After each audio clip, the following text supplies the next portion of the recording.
तालिबान ने अफगानिस्तान पर नियंत्रण के बाद अपनी राजनीतिक पहुंच बढ़ाने की कवायद एक बार फिर से शुरू कर दी है।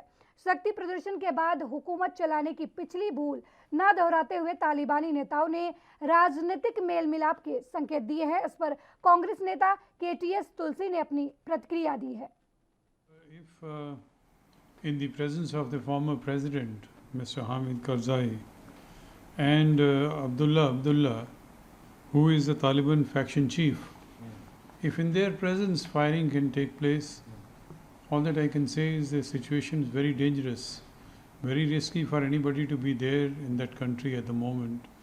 And fortunately, only 2 people died and 8 are injured, but it's a cause of major worry. I don't think anybody can pass a judgment on Taliban at the moment. It's best for the citizens to stay back and let the country handle its relations with other countries.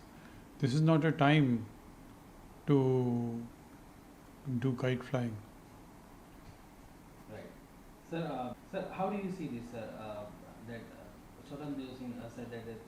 Well, all that I can say is that the civilians should refrain from expressing any opinion on Taliban at this time. Well, of course, it's against the COVID rules. Large gatherings are a risk, a major risk. Human lives are involved. Ministers are part of the of this yatra.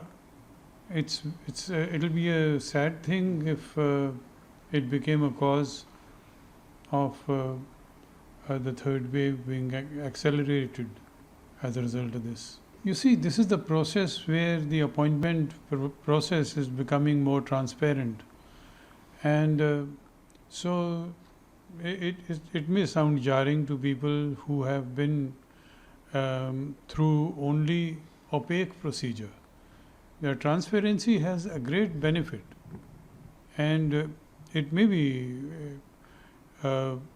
it may sound strange at this stage, but we need to stick to this policy.